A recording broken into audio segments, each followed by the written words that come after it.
Hey everybody, welcome back. So if you watch my channel, you may remember, 18 months, 2 years ago, I tested the Vevor diesel heater that you see here. And it worked well enough and I liked it enough that I built that kind of sled carry thing for it out of leftover round tubing that you see it mounted on. And I've used it myself multiple times. I own a piece of property up where it gets very cold here, and I loaned it out a couple times too, and it's really worked very well. It is kind of crude though. So when Vevor reached out to me and said they have a new improved model and would I like to test it, I said absolutely, send it to me. Let's see what it is. So let's take a look at it now. So here's the new one here, and while you can see that now has this more squarish type of form than that really tall one that I showed you that I tested before, the tall version is still available. And there are some immediate improvements right off the bat that you'll notice. One is the exhaust and the intake no longer come off the bottom. One of my pet peeves with the old one was you really couldn't use it the way it arrived because both the intake and exhaust ports are on the bottom and point straight down. So you had to build some kind of rack for it, even if it was just some wood blocks, to lift it high enough to get that off. And now you'll see, and I like these metal handles too. These flip up metal handles are really nice. Now you'll see the exhaust port is, can you see it? The exhaust port's down here on the side and the air intake is on the back. So there are no ports or anything on the bottom that you have to worry about having clearance for. There is also a very nice fuel gauge on the side. The other old one had a cutout where you could see how much fuel was in it, but it really didn't tell you, give you any kind of graduations. And you'll see some information about it here. Diesel heater, fuel diesel, voltage 12 to 24, rated current 3 amps, starting current, it needs 10 to 12 amps to start.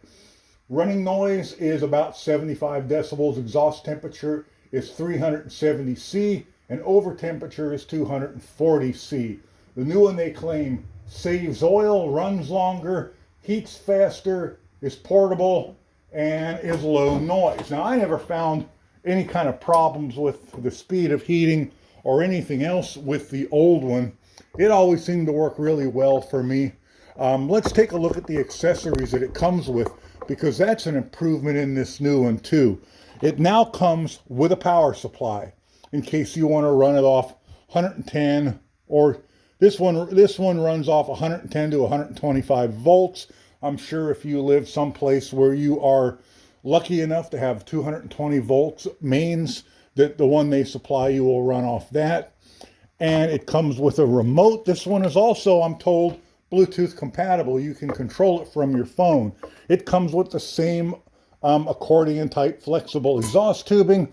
It comes with a connection where you can hook it up to a 12 volt battery, which is how the original one was wired. It comes with a muffler like that's on the original one and a little mounting bracket for it. It comes with some extra hardware, some little stand legs. This is an extender for the CO meter that's on the front, and some hardware, some clamps, things like that. And it comes with this in case you put the whole unit outside. You can run this through a hole in your wall. I didn't mean to pull that off. You can run this through a hole in your wall and bring just the heat in, and then this turns up like this so you can adjust the direction of the heat. I'm happy to see that it comes with a power supply, because that's something that I battled with on the old one. And I'll put links to my review of the old one and to the video where I built the stand as well. Let's get a size on it. The length on this is 15¼ inches. You guys are going to have to do the metric conversion for me. If I remember, I'll put it as a text on the bottom of the video. And the width is 9¾ inches. And the height is 9 and almost 9.5, not quite, 9 3/8 inches. So let's take a quick look at the manual, because Vevor manuals used to be pretty bad, but I was scrolling through this one and it looks pretty good. This covers both the narrow upright version, I call it upright, but it's just tall and narrow, and the more squat, squarish version that I have. So it gives you lots of information, some color photos, even shows you how it's built internally, how to put it in a vehicle, because this kind of is meant to be in a vehicle. I've never used it that way because I don't have a vehicle, an RV type of vehicle that would need something like this. Packing list, how to hook everything up. So it is kind of nice, and it looks like the tall skinny version does still have the outlets on the bottom, but at least it comes with little legs now to hold it up. Here's how to operate the controls on it, adjust the clock, the CO alarm information, instructions for use. Here's some troubleshooting information. So there's quite a bit of information in here. Here's how to get the app for your phone to control it via Bluetooth, and we'll do that too. Let's get it outside. Let's get some fuel in it. Let's do a quick runtime test. And you know what? Let's see if we like it. All right, we're outside. I have the exhaust on it. I've also put the little angle legs on it. There are threaded holes in the bottom and provided screws, just because I don't know how hot the bottom of this gets. And this tool cart I have it sitting on does have a rubber top cover on it, and I don't want to melt it. So I don't know how well you're going to be able to see this little screen in this light. It does appear to be pretty dim. It also has a little bit of a voice. I started it up for a few seconds just to make sure that that I had power to it and I knew how to turn it on. I have installed the app on my phone. Now, one thing about the app that installs on your phone is if you're on Android, it is not, and I know that's going to be hard to see in this lighting, it is not on the Google Play Store. You have to click, and they give you instructions in the manual how to do it. You got to scan their QR code and tap install it. If you may also have to turn on what's called install from unknown sources on your phone, or you might not be able to put it on. I don't have an Apple phone to try it on, sorry. But I've got the little screen here, I've got the remote, and I've got this. All right, I got it started up for the first time. I had put about 5 ounces of fuel in it, and when I started it, I got an ignition failure. I put a few ounces more in it and got the same message, put a few ounces more in it, and it finally started. I got it right about to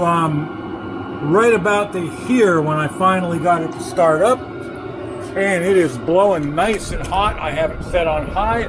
You can set these to a 6 different heat levels.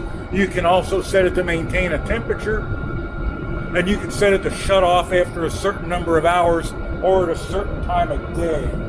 Let's see what our temperature looks like. And I had to switch to my action camera because my phone kept switching off from the heat. We're looking at 391 degrees at the hottest spot there. And then over here on the exhaust, that's pretty cool looking. We are looking at a hot spot of 388, 382. Yeah, around 380 at the hottest spot on that exhaust.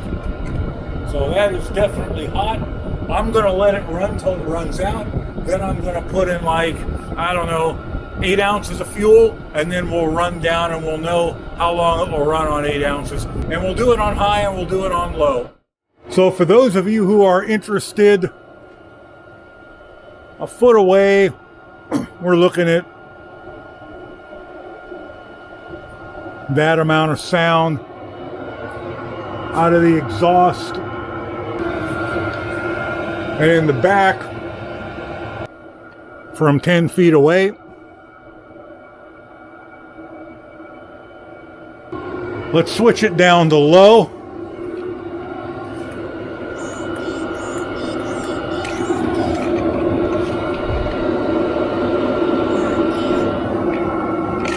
Okay, I have it on the lowest setting.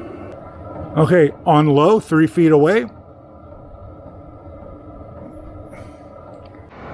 One thing worthy of note is how clean the exhaust is. There is absolutely not the slightest hint of any kind of smoke coming out of that exhaust.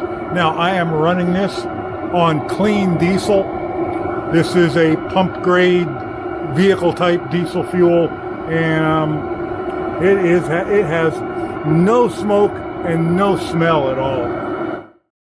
Okay, so we ran it out and it has now cooled down. And one thing worthy of note is when this runs out, it has about a ½ inch left on this little cutout of fuel. And that's when the pickup inside, and the pickup is on the back of the tank, not the bottom. So that's when it runs out. So I'm going to put 8 ounces of fuel in it, and we will see how long it'll run on high on 8 ounces of fuel.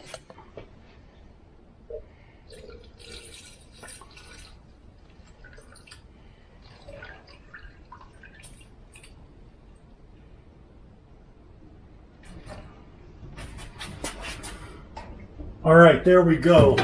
Dead on 8 ounces. Let's put it in, let's fire it up, and it is cold. I mean, I can hold the muffler. It's barely warm. So we're going to pour this in.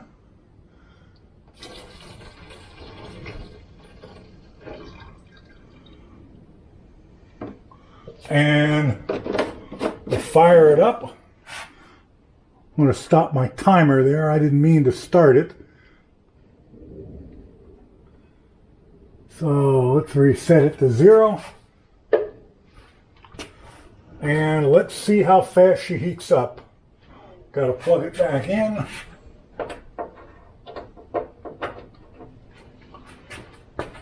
Okay, start it up.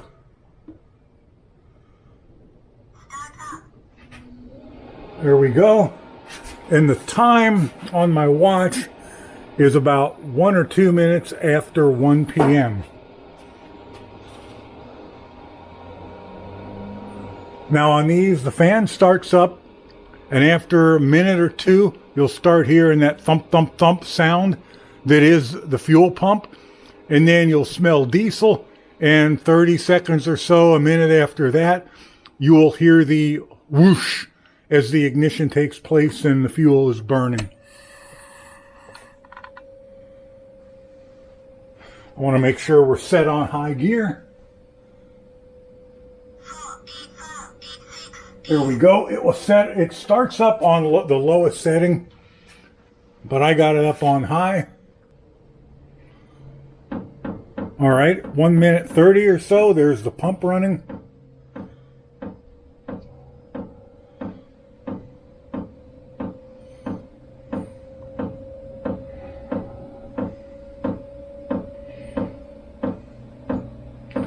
Here in another, I don't know, minute or so, you'll hear the whoosh of ignition.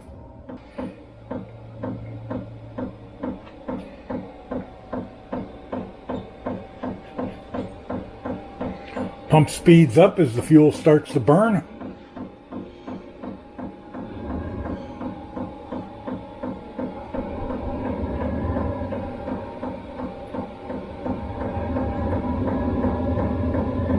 Now it's really going. Let me see if I can give you a glimpse of what that screen looks like. I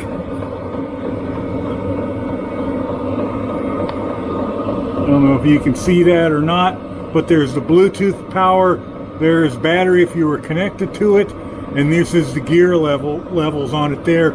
You can also change the screen to show temperature and time and something or other called plateau, which I don't even know what means. And we are at the 3.5 minute mark, definitely getting warm. You can see the muffler on the heat gun already spewing out heat. Max temp there right now is 300 and climbing. In the front, our max temp is showing at 363, 362, and we're not at the 5 minute mark yet. Okay, at the 5 minute mark, and I am seeing 391 degrees. All right, it has been 47 minutes, and I can hear the flames sputtering, and I know the temperature has to be coming down. Yeah, we are 100 degrees down. We are at 217 and dropping. So we are out of fuel. pretty good 47 minutes on 8 ounces of fuel. I am going to let it shut off, run completely out. Then I'm going to put 8 ounces more in, and we're going to run it on low. If I didn't mention it, this machine has a cool down cycle when you turn it off. It cuts the fuel off if there was no fuel left in it, but it will cut the fuel off, turn combustion off, and then run the fan. And I don't know if you can see it, but right now the hottest spot in there is 121 degrees and dropping. And the fan is now getting ready to, there we go, shut down. So it has gone through its whole cooling cycle. I didn't time it. I'm guessing it's 3 to 5 minutes, something in around there. I have another 8 ounces of fuel. I'm going to put it in. We're going to start it back up.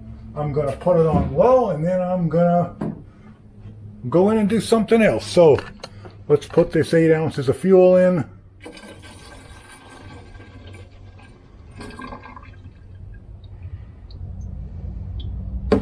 And let me get the cup way out of the way because I don't want it anywhere near the heater.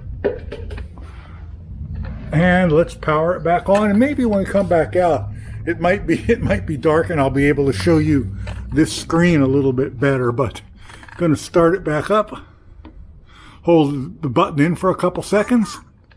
Starts up. Fan comes on fast and slows down. And I want to get it set, make sure we're set to 1. Okay, we are in 1 gear, first gear. I'm going to wait to make sure it fires up and gets hot. Let me put the gas cap back on. Probably a good idea. And here is the current time. It is 5 minutes to 2. Let me get my timer back up. In fact, I think I'm going to use this phone for a timer because I don't want to leave my phone out here in case somebody calls me. So let's get the clock, and reset and start. Okay, so here we go. There goes the pump.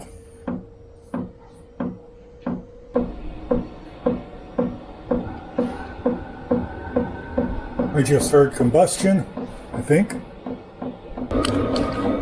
All right, we are currently at 150 degrees and climbing quickly. Make sure we're still on gear 1. 4 minutes, 5 minutes on, 3 minutes on the clock, and I'll be back in a bit. Worthy of note, I think, on the lowest setting, the temperature isn't much different. Instead of 391, I'm seeing about 360, but the fan is way, way slower and quieter, which is far more peaceful if you have this thing if you have this inside and just have the exhaust going outside. I didn't notice it until just right now, but the screen has a timer on it. You can, if you press the button down here, you can see we're on H1, which is the first heat level, 114C, 1:38, an hour and 38. And if you look at the timer that I've got going, I show an hour 37, and I kind of started this like a minute or so after. So while I've been waiting for this to time out, I've been fooling around with the Bluetooth again. And if I bring my phone up and I say pair new device, you can see heater 5296. It sees the heater, but when I attempt to pair to it, it will not pair, and you can trust me that it just sits there until it times out. And I've looked on here to see if I could see anything on the screen that's saying pairing request, are you sure? And if there is anything like that, I can't find it on the screen. So there is that. I don't know what else to say about it. If I go back to the app, you can see it there. It says Bluetooth not connected. I tap the Bluetooth, search equipment, and it never ever does anything. All right, We're right at the 2 hour and 15 minute mark, and I can hear the flame kind of cutting in and out. The fan is slowing down, trying to keep the temperature up. It was, what, 250, 260 before? And we're at 215 now, so yeah, temperature is dropping. Yeah, it is out of fuel. Temp is 206, 205, 204, 190. So yeah, 2 hour and 15 minute mark, it was pretty much out of fuel. So I just tried my other phone again, the Galaxy S10, and it found it. So I don't know what's going on with that, but the Bluetooth seems to work on the S10. 13 volts, current voltage, shell temperature, ambient temperature, connected to the Galaxy S10 and wouldn't to the Motorola Edge. I don't know why. The Edge is a much newer phone. This Galaxy S10 got to be 4 years old now. That the Motorola Edge is the 2023 version. So I don't know. Anyway, it does work. The app does work. It was just my newer phone it didn't like for some reason. So I just did some math. Based on this having a 5-liter tank and my use of 8 ounces, I had to do a little bit more math than I would have liked. I should have used milliliters instead of ounces, but nonetheless, the math wasn't that hard. Based on my math, this should run with a full tank of gas 16 and a half hours on high or 47.8 hours on low. So in closing, I want to thank Vevor for sending this out for us to take a look at. I really appreciate that. I want to thank you guys for watching my videos and using my affiliate links. That has been fantastic. Thank you so much. Please like and subscribe if you like what I do. And I also want to congratulate Vevor because this is a considerably more refined product than the earlier one. It's almost a turnkey solution out of the box. It's considerably better made, in my opinion, than the other one, the earlier one. I like the construction better. Whether it's actually a better heater or not, they claim it's more efficient. I'd have to go back and look at that review and see if I think that's true. But honestly, the old ones are still around $98, and this one's around $125, and you get a power supply with it. So honestly, I think it's well worth the extra money to get this one. It worked really well for me. I'm going to keep using it in the future, and I really enjoyed it. I think it's really nice. So thanks again to Vevor for sending this out. Thanks to you guys for liking, subscribing, and watching, and I will catch you in the next one. Bye for now.